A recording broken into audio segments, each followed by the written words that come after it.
मुख्यमंत्री जीते इससे पहले भी कई लोगों के साथ ऐसा किए हैं। अब कौन है, मेरा तो आगे यही संभालेगा सारा कुछ। मांझी जी भी कह रहे हैं कि सम्राट चौधरी ही मुख्यमंत्री बने, क्या लग रहा है सम्राट? मांझी जी प्रवक्ता है जदयू के, प्रवक्ता है तो बता दीजिए आप लोग। या नीतीश कुमार जी ने कहा है कि मांझी जी मेरे बदले में आप ही बोल दीजिएगा, ऐसा बोले हैं? यही सम्राट चौधरी जी को आज कह रहे हैं कि क्या कर रहे हैं, किसको कह रहे हैं और कल क्या करेंगे। मुझे तो खुद ही भरोसा नहीं है कि नीतीश कुमार जी कुछ दिन जाएंगे दिल्ली, वहां से घूम फिर करके वापस आ जाएंगे। पे हाथ रख कर कहते हैं कि अब बिहार का अगला यही कमान संभालेंगे, इसको कैसे देख रहे हैं आप? मुख्यमंत्री जीते इससे पहले भी कई लोगों के साथ ऐसा किए हैं।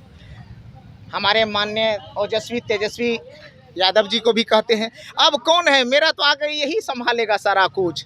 कैबिनेट की मीटिंग में हो या उद्घाटन के मौके पर हो या आप किसी भी मंच पे देखते होंगे तो तेजस्वी यादव जी के बारे में बोलते थे यही तो मेरा उत्तराधिकारी है, अब यही सारा कुछ संभालेगा। लेकिन आपने देखा होगा किस तरह से उनके साथ छल कपट करके आगे हट गए।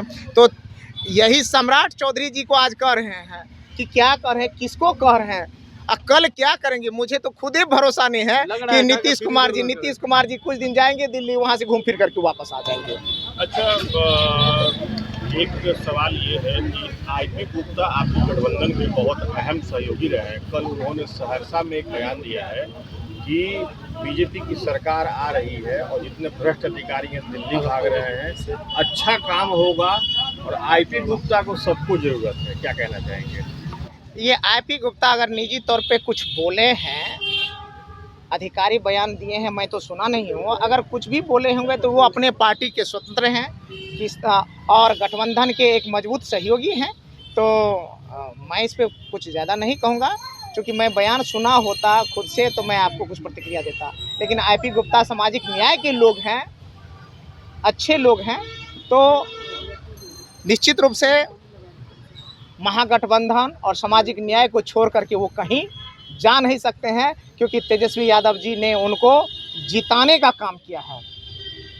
सहरसा जैसे मजबूत और अहम सीट पर आईपी गुप्ता साहब को राष्ट्रीय जनता दल ने उनकी ही अपनी ही पार्टी से उनको उम्मीदवार बनाया। तो तेजस्वी यादव जी का बड़ा उपकार आईपी गुप्ता जी के साथ भी है। इसलिए सामाजिक न्याय के लोग कभी भी तेजस्वी जी और राष्ट्रीय जनता दल और महागठबंधन को छोड़ करके कभी कहीं नहीं जाएंगे, इतना मुझे भरोसा है। मांझी जी भी कह रहे हैं कि सम्राट चौधरी ही मुख्यमंत्री बने, क्या लग रहा है सम्राट? मांझी जी प्रवक्ता है जदयू के, प्रवक्ता है तो बता दीजिए आप लोग। या नीतीश कुमार जी ने कहा है कि मांझी जी मेरे बदले में आप ही बोल दीजिएगा, ऐसा बोले हैं? तो मांझी इफ्तार में तो लोग वैसे बहुत सारी बातें होती है जो अपने अपने तौर तरीके से लोग बोलते हैं, लेकिन आधिकारिक बयान अगर नीतीश जी का आए तो माने, अगर आधिकारिक बयान उनके गठबंधन की तरफ से आए तो माने। तो इसलिए इस तरह की बातें नहीं है। नीतीश बाबू का क्या है, वो कब किसके साथ हैं, कब रातों रात पलटी मारेंगे, उसका कोई ठौर ठिकाना नहीं है। तो इसलिए मुझे तो यही भरोसा नहीं हो पाता है कि वो दिल्ली जाएंगे कुछ दिन, एक आध महीना घूम फिर करके उधर से वापस फिर लौट के